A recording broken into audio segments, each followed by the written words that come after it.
BJP को जिसका डर था वही हुआ दोस्तों। किसान हजारों हजार ट्रैक्टरों के साथ दिल्ली कूच करने को तैयार हो गए हैं।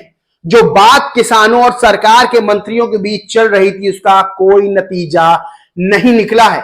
किसान नेता सरबन सिंह पंधेर ने गंभीर आरोप मंत्रियों पर लगाए हैं दोस्तों, गंभीर आरोप, और कहा कि जब मीटिंग के लिए बुलाया जाता है तो हम समय पर पहुंच जाते हैं और मंत्री 3-3 घंटे देरी से आते हैं। वहीं किसानों की जो मांग है उस पर सरकार मानने को तैयार नहीं हुई है। मतलब किसान और सरकार के बीच पेच बुरी तरह फंस गया है।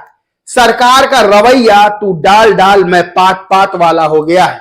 किसान 2 कदम आगे बढ़ता है, सरकार मीटिंग करती है, और जब मीटिंग होती है तब उसका कोई भी नतीजा नहीं निकलता है। फिर मजबूरी में किसान 2 कदम और आगे बढ़ता है। किसान जो एमएसपी की गारंटी मांग रहे हैं, किसान जो लखीमपुर हिंसा के दोषियों पर कड़ी कार्रवाई मांग रहे हैं, किसान जो मांग कर रहे हैं कि उनका जीवन खुशहाल बने, किसान जो मांग कर रहे हैं कि उनकी फसल में अगर वो 10 रुपए लगाते हैं तो उनको 15 रुपए वापस मिलने चाहिए। इन सब चीजों पर सरकार से बात बन ही नहीं पा रही है। जिन एमएस स्वामीनाथन को मोदी सरकार ने भारत रत्न से सम्मानित किया, उन्हीं एमएस स्वामीनाथन की सिफारिश लागू करने की मांग किसान कर रहे हैं, लेकिन सरकार वो सिफारिश लागू ही नहीं कर रही है, बल्कि मीटिंग पे मीटिंग हो रही है, वो भी 3-3 घंटा देर से मंत्री पहुंच रहे हैं। दोस्तों, बात फंस रही है कि किसान 23 फसलों पर एमएसपी की मांग कर रहे हैं, वहीं सरकार सिर्फ 5 फसलों पर एमएसपी की गारंटी दे रही है। लेकिन सरकार की इस गारंटी से किसान खुश नहीं है और सीधे तौर पर उन्होंने घोषणा कर दी है कि 21 फरवरी 11 बजे सारे किसान दिल्ली कूच करेंगे। इसके बाद सरकार की नींदें उड़ गई हैं। दोस्तों, मोदी सरकार ने सारी दिल्ली से लगती हुई सीमाओं की किलेबंदी कर दी है, यानी उसको किलेबंदी में तब्दील किया है। जगह जगह फोर्स बैठाई गई है कि किसी भी तरह से किसान दिल्ली की सीमा में घुस ना पाए। लेकिन किसानों ने भी ठान लिया है कि वो ट्रैक्टर लेकर 21 फरवरी समय 11 बजे दिल्ली कूच करेंगे।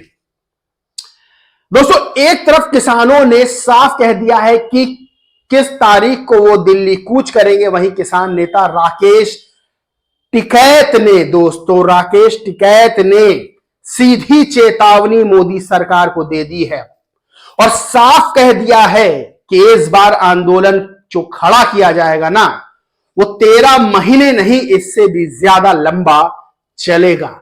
मतलब ये साफ हो गया है कि राकेश टिकैत अब किसान आंदोलन में सीधे तौर पर शामिल होने जा रहे हैं। उन्होंने सीधी चेतावनी मोदी सरकार को दे दी है। वहीं उससे पहले राकेश टिकैत ने कहा था एक दिन पहले कि किसानों के समर्थन में 21 फरवरी को मुख्यालयों पर कोई काम नहीं होगा, ट्रैक्टरों के साथ धरना दिया जाएगा। तो मतलब साफ हो चुका है कि राकेश टिकैत अब किसानों के साथ, किसानों के पक्ष में, किसानों के साथ कंधे से कंधा मिलाने के लिए उतर आए हैं।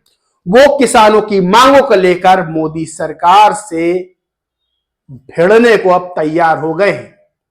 दोस्तों, किसान आंदोलन ने मोदी सरकार की नींद उड़ा रखी है। एक तरफ प्रधानमंत्री खुद की गारंटी दे रहे हैं कि मोदी की गारंटी ले लो, लेकिन किसान एमएसपी की गारंटी पर डटे हुए हैं और सरकार उनको वो गारंटी दे नहीं पा रही है। दोस्तों, जिस तरह से चुनाव के ठीक पहले किसान आंदोलन खड़ा हो रहा है, उससे साफ पता चलता है कि भाजपा के लिए ये बड़ा झटका होने वाला है।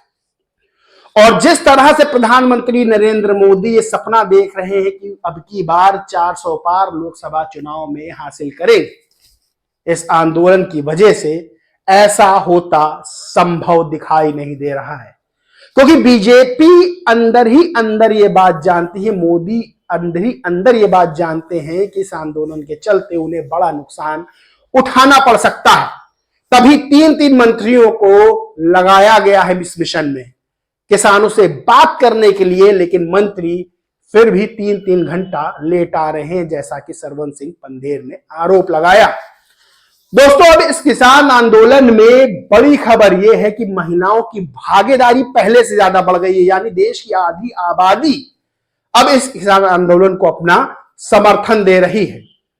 देश की आधी आबादी यानी महिलाएं अगर किसान आंदोलन में उतर आई हैं और हिस्सा बनती जा रही हैं, तो मोदी सरकार के लिए एक बहुत बड़ा नया सरदर्द बन गया है, जो आगामी लोकसभा चुनाव में उनको झटका दे सकता है। दोस्तों, इस पूरे मामले पर आपका क्या कहना है, क्या मानना है, कमेंट करके जरूर बताएं। किसान आंदोलन को लेकर आप क्या सोचते हैं, मोदी सरकार की गारंटियों को लेकर आप क्या सोचते हैं, कमेंट करके जरूर बताएं। वीडियो अच्छा लगा हो तो लाइक करें, शेयर करें। दोस्तों, चैनल को सब्सक्राइब नहीं किया है तो प्लीज सब्सक्राइब कर ले और बेल आइकन दबाना बिल्कुल ना भूलें, जिससे इस तरह की सारी अपडेट आप तक पहुंचती रहे। जय हिंद, जय भारत दोस्तों।